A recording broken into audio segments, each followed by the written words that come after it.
가족끼리 뭐 여행을 가던 명절이던 사실 고3들은 가지 않고 공부를 합니다. 왜 이렇게까지 고3들은 열심히 공부를 하는 걸까요?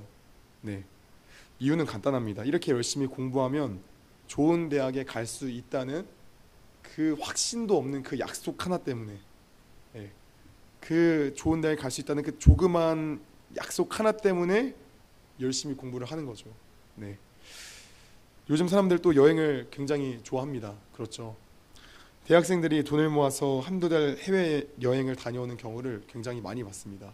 저도 뭐 한두 달은 아니지만 저도 그중 한 명이었죠. 이렇게 여행을 다녀오려면은 돈이 있어야 하니까 열심히 알바를 합니다. 가끔가다 일을 빠질 수는 있지만 웬만하면 그 아무리 힘들어도 알바를 잘 빠지지는 않죠.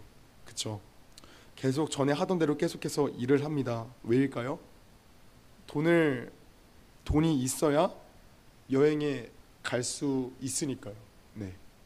확실한 그 약속, 그것이 있기 때문에 전에 하던 대로 계속해서 힘들어도 알바를 하는 겁니다. 전에 하던 대로 무엇인가 하는 이유는 다른 게 아닙니다. 확신이 있기 때문입니다. 약속이 있기 때문입니다. 오늘 본문의 말씀은 수도 없이 들었을 내용입니다. 어떤 내용의 말씀입니까? 잘 아시는 바대로 간략하게 그나마 말씀을 좀 드리면, 다니엘이 다리오 왕의 신임을 얻어서 높은 권세를 얻게 됩니다. 부총리격이 됩니다. 이를 시기한 이들이 다니엘을 모함하여 죽이려 했습니다. 모함받을 만한 거리가 존재했습니까? 다니엘에게 없었습니다. 그래서 이들은 다니엘을 고소할 거리를 직접 만들었습니다. 어떻게요? 다니엘서를 보면 매일 하루에 3번씩 기도하는 그 다니엘의 모습을 이들은 누구보다 잘 알고 있었습니다. 그래서 이들은 왕에게 찾아가서 30일 동안 다른 신에게는 절대 경배하면 안 되고 왕에게만 경배해야 하는 법을 만들자라고 이야기를 했고, 왕은 뭐 너무 좋죠. 자기만은 뭐 예배해야 되고 자기만은 경배해야 된다니까 얼마나 좋습니까? 그래서 이 법령을 통과시켰습니다. 이 법을 어기는 사람은 사자굴에 집어넣자고 합의를 보게 되었습니다. 법령이 시행되었습니다. 이제는 기도하면 어디에 가게 되어지는 거죠? 사자굴로 이제 다이빙하게 되는 겁니다. 다니엘은 한 달만 기도하자면 아무런 문제 없이 지금 지나갈 수 있는 상황인 겁니다. 평생도 아니고 지금 딱 한 달입니다. 한 달만 충분히 자기 합리화하면서 지나갈 수 있는 그런 시기인데, 그럼에도 불구하고 지금 다니엘은 어떻게 합니까? 잘 아시다시피 전에 하던 대로 하루 3번 예루살렘을 향해 난 창문 앞에 무릎 꿇고 하나님 앞에 간절히 기도했습니다. 드디어 다니엘을 끌어내릴 찬스가 생겼습니다. 다니엘을 시기하는 무리들은 이에 왕에게 고발해서 다니엘을 사자굴 속에 집어넣습니다.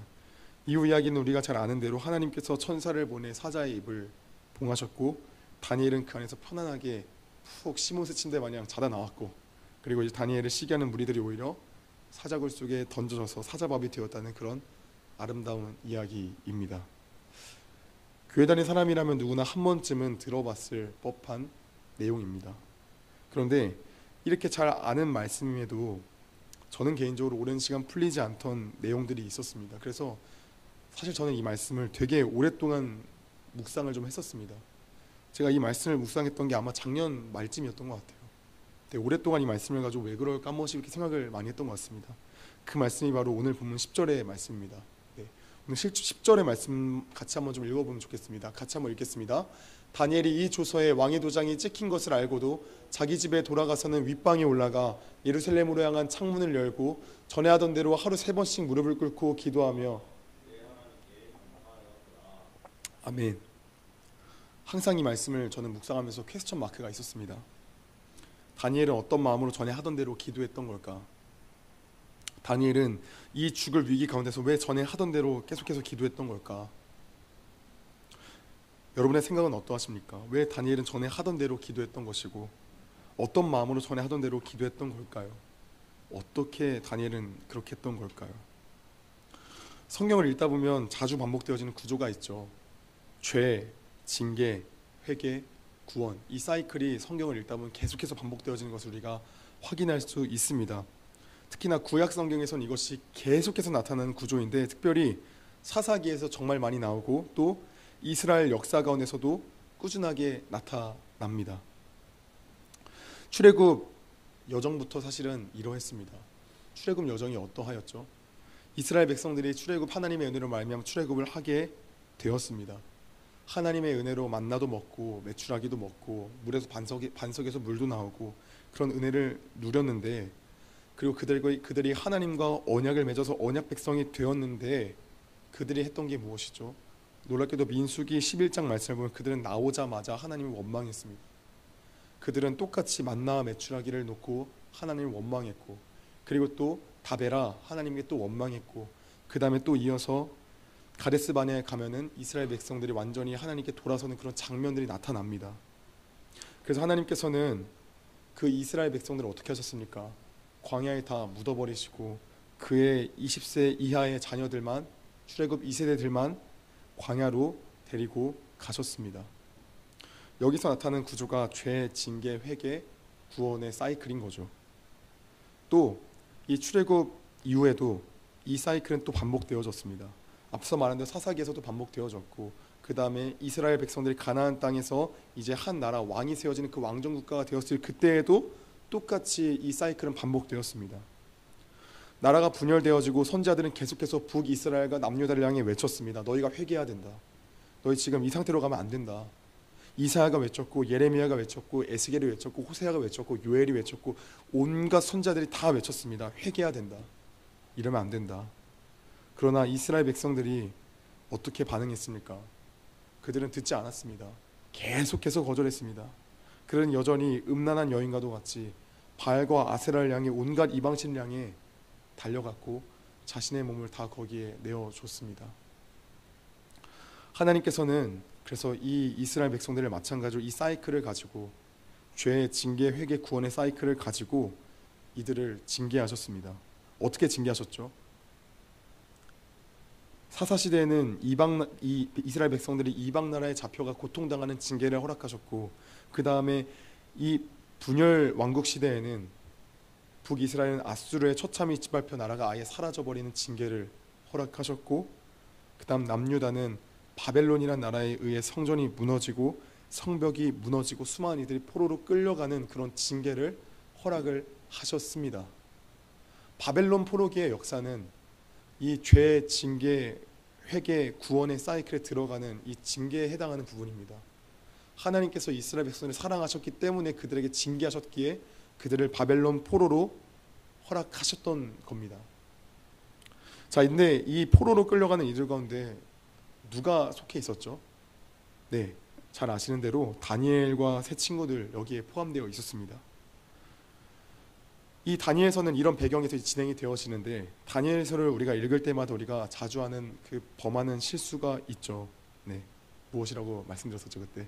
다니엘의 나이가 우리가 참 많이 오해를 합니다. 다니엘서가 1장, 2장, 3장, 4장, 6장 이 스토리라인이 6장밖에 없습니다. 그 뒤에 7장부터 그 뒤에 12장까지의 내용은 환상에 대한 내용이고, 여기는 사실 뭐 역사에 관련된 것보다 그냥 선지서에 가깝기 때문에 이 다니엘서의 스토리라인은 1장부터 6장까지 굉장히 적습니다.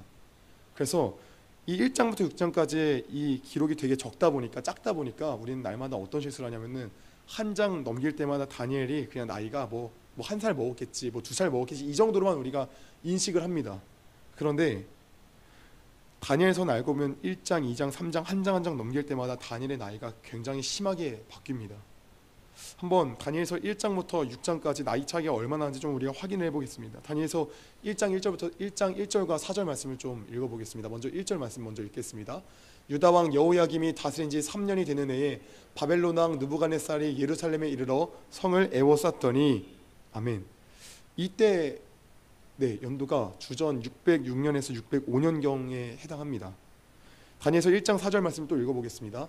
곧 흠이 없고 용모가 아름다우며 모든 지혜를 통찰하며 지식에 통달하며 학문에 익숙하여 왕궁에 설만한 소년을 데려오게 하였고 그들에게 갈대아 사람의 학문과 언어를 가르치게 하였고. 지금 어떤 이들을 데려온다 말했죠? 왕궁에 설만한 소년을 지금 데려오게 하였고라고 이야기를 합니다. 근데 이 다다음 구절을 보면 1장 6절 보면 또 여기에 포함된 이들이 다니엘과 세 친구들입니다. 그러면 다니엘과 세 친구들이 지금 어떤 사람들이었죠? 늙은이들이었나요? 아니면 젊은이들이 아니면 뭐였나요? 소년이었죠. 그러면은 이들의 나이가 대략 몇 살이었을까요?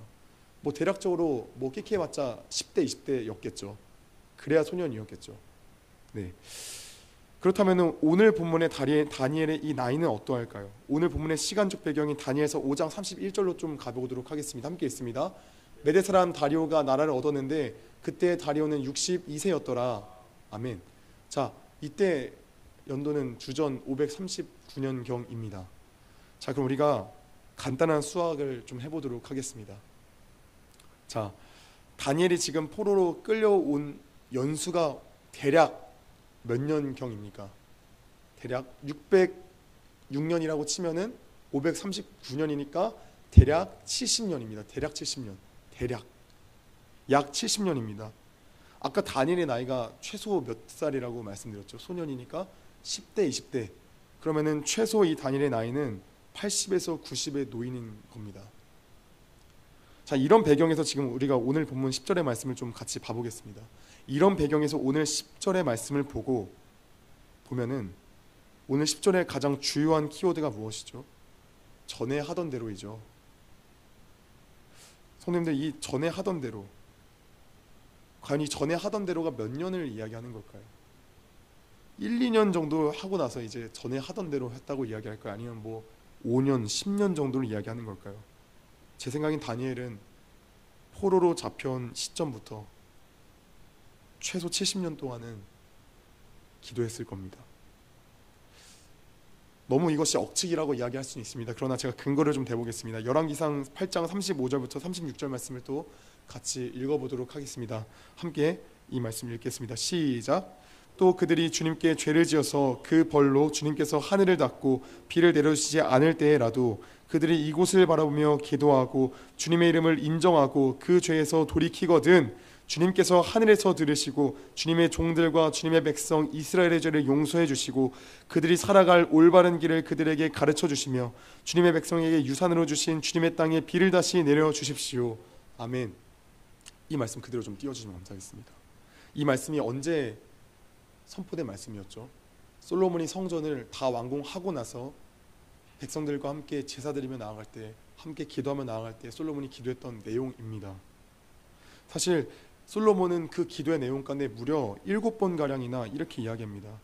주님, 우리가 이 성전을 향해 바라보며 기도할 때, 이곳을 바라보며 기도하고 죄에서 돌이킬 때, 이런 내용이 솔로몬의 기도에 계속해서 반복되어지는 그 일부분의 내용입니다. 오늘 이 말씀이. 다니엘은 이 말씀을 기억했던 겁니다. 지금 바벨론에 지금 포로로 갔던 그 이유가 무엇이었죠? 이스라엘 백성들이 죄를 지어서요. 그러니까 이 말씀을 적용하면 지금 이런 겁니다. 주님께 지금 자신의 죄를 지은 걸 자기들도 아는 겁니다. 자기들도 그걸 다 아니까 지금 이 솔로몬의 기도를 기억하면서 기도했던 겁니다. 하나님, 우리가 하나님 앞에 죄를 지어서 지금 우리가 이렇게 포로 생활하고 있는 겁니다. 하나님, 우리가 잘못했습니다. 우리 용서해 주십시오. 우리가 다시금 그 예루살렘에서 그 아름다운 하나님의 성전에서 우리가 이제는 주님을 예배하고 싶습니다. 이제는 이방신을 버려버리고 이제는 주님 앞에 완전히 회개하고 기도하고 싶습니다. 이런 거죠.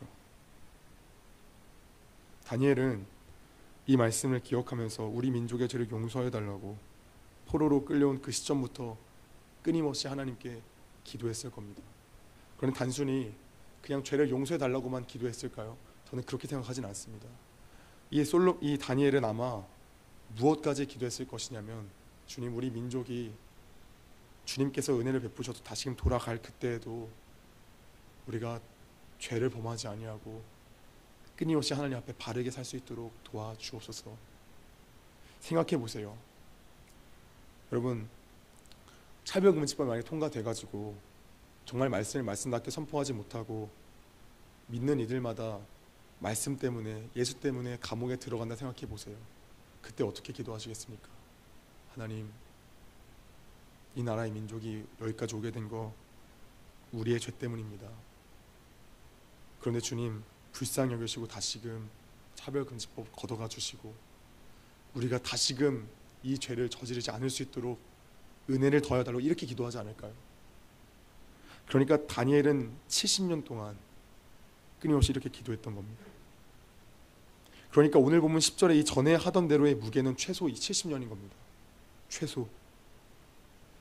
그렇다면 여기까지는 이제 뭐 됐습니다. 다니엘이 전에 하던 대로 뭐 오랫동안 기도했던 거 알겠습니다. 오케이.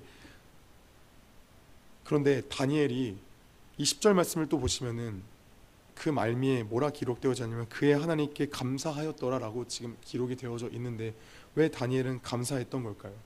지금 이 다니엘의 지금 이 상황은 지금 기도하는 순간 목숨이 지금 끊어지는 상황인데, 다니엘은 왜 감사했던 걸까요? 왜 감사하면서 기도했던 걸까요? 전에 하던 대로 계속해서 기도했던 걸까요?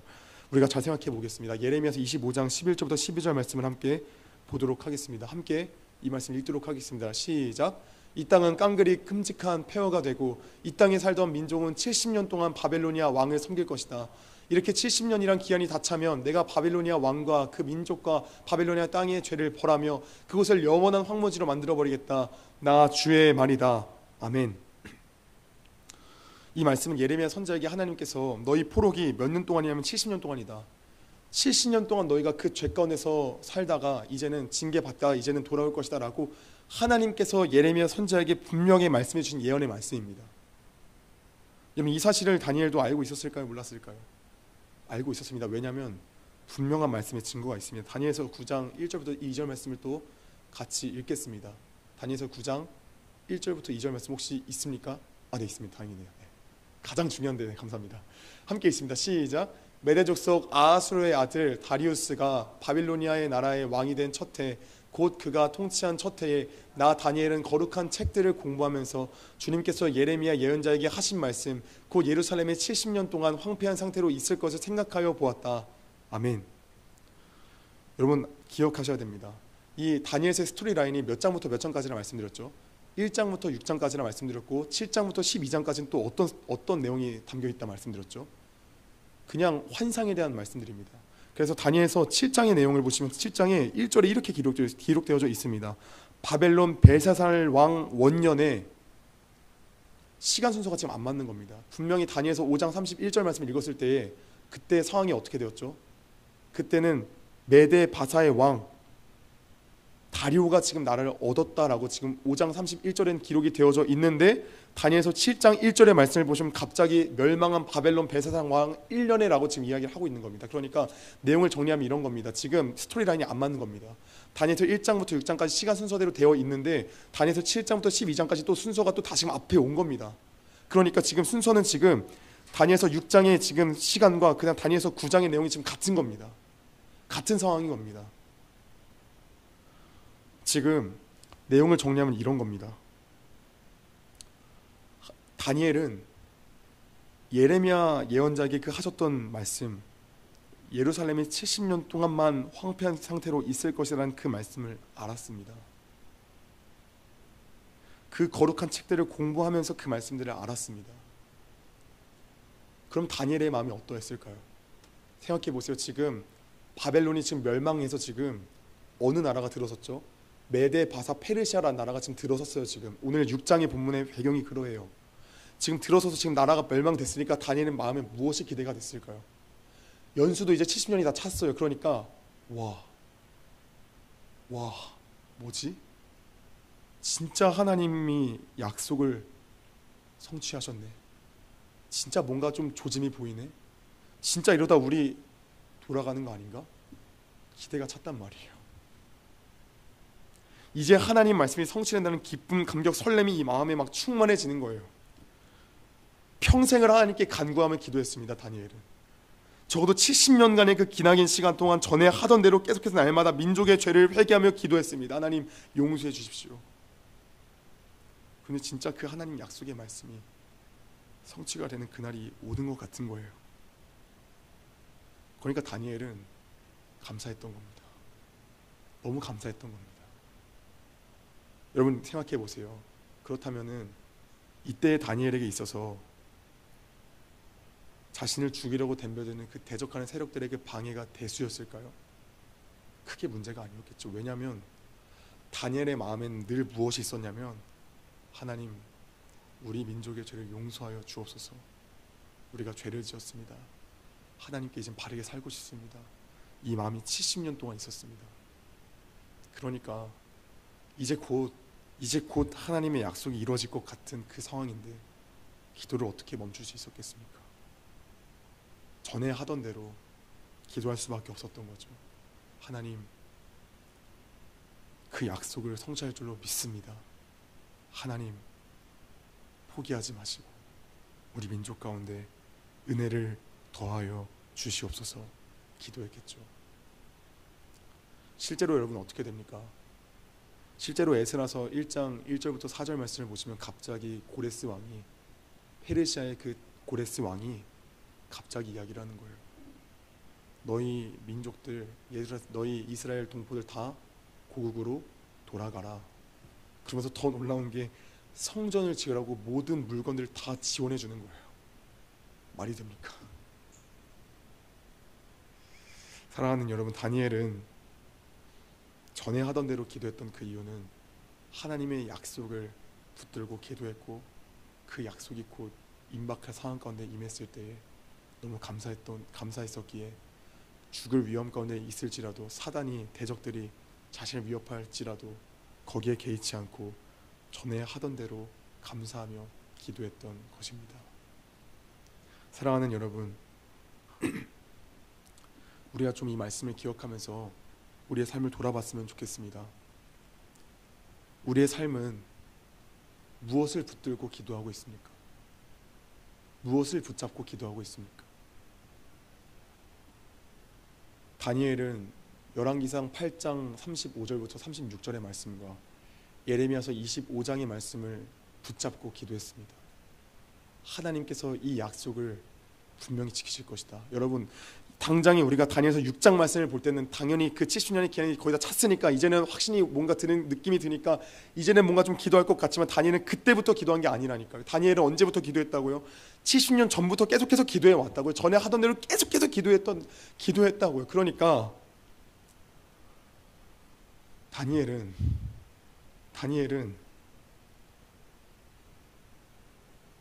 그 약속의 말씀을 계속해서 의지하고 계속해서 기도했던 겁니다.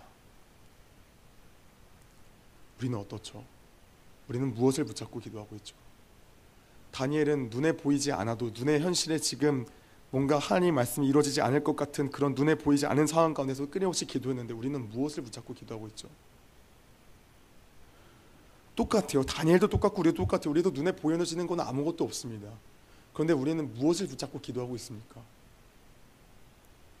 눈에 보여지는 상황과 환경이 좀 나타날 때 그때 우리는 기도합니까? 사실은 우리는 정반대죠. 우리는 뭔가 기도하다가 눈에 보여지는 상황과 환경이 나타나면 그때는 뭔가 좀 간절함이 좀 떨어지고, 아니면은 뭔가 눈에 보여지면 그때 뭔가 좀 확 불이 붙어서 기도하고.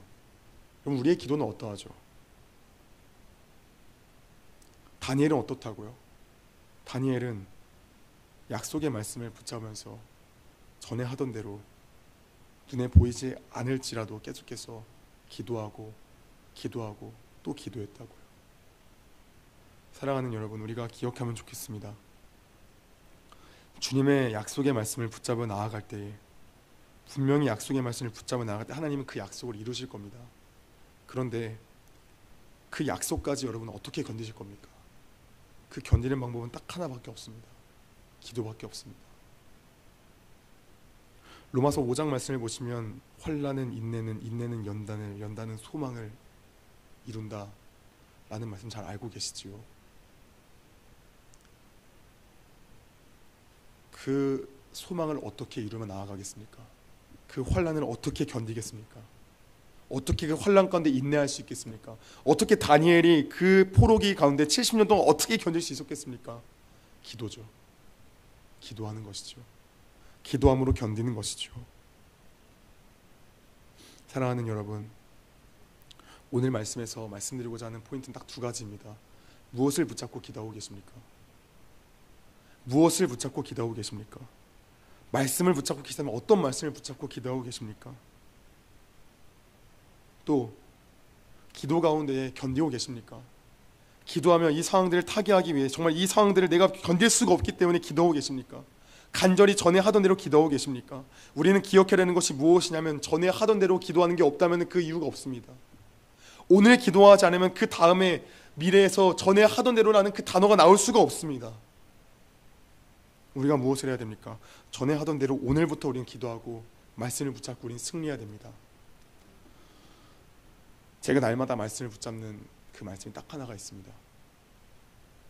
너무 힘들고 어렵고 마음이 지칠 때마다 무엇을 제가 날마다 기억하냐면, 저는 제가 이 신학의 길로 들어서야겠다라는 그 확신을 받았을 때 출애굽기 3, 4장의 말씀을 저는 받고 저는 그 말씀 때문에 여기까지 왔습니다. 출애굽기 3장과 4장에서 하나님께서 모세를 부르십니다. 하나님께서 모세를 부르셔서 하나님께서 말씀하세요. 너 이제 이스라엘 민족에게 가서 좀 일 좀 하나 하자. 너 좀 가서 그 이스라엘 백성들을 좀 데리고 이제 좀 나가자. 내 말 좀 전해자. 하시는데 모세가 어떻게 반응하죠? 끊임없이 못한다고 말하죠. 하나님께서 4번, 5번 계속해서 말씀하시는데 계속해서 못한다고. 다른 사람 찾아보라고. 나 안 가겠다고 땡깡 쓰니까 하나님이 결국에는 뭐라 말씀하시죠? 잔말하고 가라. 내가 너의 형 아론을 붙여줄 테니까 너 입이 둔한 거 아론이 처리할 거야. 그러니까 가라 하세요.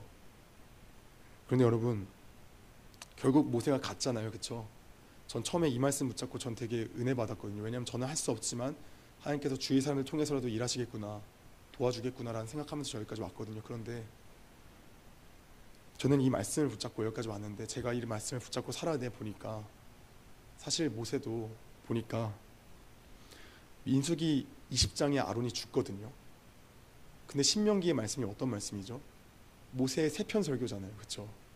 아론이 없어요. 그때 누가 하신 거죠? 그게 아론이 했나요? 아니면 맨날 누가 말하나요? 모세가 말했나요? 아론이 말했나요? 모세가 말했다니까. 아론이 이미 죽었어요. 이걸 통해서 하나님께서 말씀하시는 게 무엇이냐면, 제가 또 삶을 살아내 보니까 뭘 말씀하시냐면은, 주변 사람들 가운데 내가 너를 붙잡겠다, 내가 너를 도우겠다라는 그 말씀, 결국에는 내가 너를 도우겠다라는 그 말씀이더라고요. 저는 그 날마다 힘들 때마다 이 말씀을 저는 붙듭니다. 전 날마다 이 말씀 붙잡고 저는 여기까지 왔습니다. 그래서 사랑하는 여러분, 여러분은 무슨 말씀을 붙잡고 계십니까? 마음이 지치고 힘들고 어려울 때마다 어떤 말씀 붙잡고 옵니까?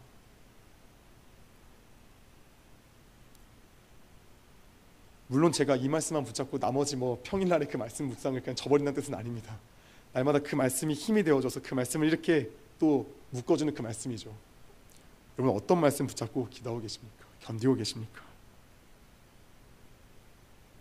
여러분, 우리는 말씀 붙잡지 않으면 우리는 견딜 수가 없습니다. 바벨론의 그 압제 가운데서 우리는 숨을 못 쉽니다. 그래서 우리가 해야 되는 것이 무엇입니까? 말씀 붙잡고 기도하는 것밖에 없습니다. 우리가 기억해야 되는 게 있습니다. 하나님은 무조건 그 약속을 이루시는 분이십니다. 그런데 그 이루시는 그날까지 견디는 것은 우리의 몫입니다. 우리가 예수님 붙잡고 기도하면서 승리해야 됩니다. 사랑하는 여러분, 사랑하는 성도님들, 말씀을 붙잡고 기도하기를 원합니다. 말씀을 붙잡고 승리하기를 원합니다. 기도의 불을 지펴야 됩니다. 말씀이 없으면 기도에 힘이 안 납니다. 말씀이 있어야 기도에 힘이 납니다. 말씀을 붙잡아야 됩니다. 말씀을 붙잡아야 그 말씀을 의지해서 약속을 이루시는 하나님을 기대하며 의지하며 우리가 힘있게 기도할 수 있습니다. 말씀이 없으니까 우리가 기도하지 않는 겁니다. 말씀이 없으니까 기도에 힘이 없는 겁니다. 여러분, 날마다의 말씀 가운데 힘을 얻고 계십니까? 날마다의 말씀 가운데서 힘을 얻고 힘차게 기도하고 계십니까? 말씀이 없어서 우리가 기도하지 못하는 겁니다. 말씀이 없어서 우리의 기도에 진짜 힘이 하나도 없는 겁니다. 말씀을 붙잡기를 원합니다. 말씀에 도전받기를 원합니다. 날마다 말씀과 씨름해서 야곱이 그 하나님의 천사를 붙잡고 씨름했듯이, 하나님을 붙잡고 씨름했듯이 우리가 그렇게 말씀 붙잡고 씨름했으면 좋겠습니다. 그렇게 해도 우리는 부족합니다. 그렇게 해도 이게 너무 부족합니다. 왜냐하면 야곱도 하나님과 그렇게 씨름하고 나서 에서 가운데 두려움까지 나아가지 않았습니까? 말씀 붙잡아야 간신히 나아갈 수 있습니다. 말씀 붙잡아야 우리가 승리할 수 있습니다. 말씀 붙잡지 않으면 절대로 우리는 기도할 수 없고 절대로 그 상황들을 타개하고 우리는 일어설 수가 없습니다. 사랑하는 여러분, 오늘부터 하면 됩니다. 오늘부터 시작하면 됩니다. 지금부터 시작해서 그 먼 훗날에 하나님의 약속이 뭔가 임한 것 같은 그때 사단이 막 대적할 거거든요. 그때 우리는 어떻게 할 겁니까? 전에 하던 대로, 오늘부터 시작한 그 기도와 말씀 전에 하던 대로 승리할 수 있습니다. 이미 우리는 승리가 확정된 자들입니다. 그냥 우리는 오늘부터 시작하면 됩니다. 오늘부터 기도와 말씀 붙잡고 말씀 붙잡고 기도하며 승리하는 모든 중고등부 권속들 되시기를 예수님의 이름으로 소망합니다.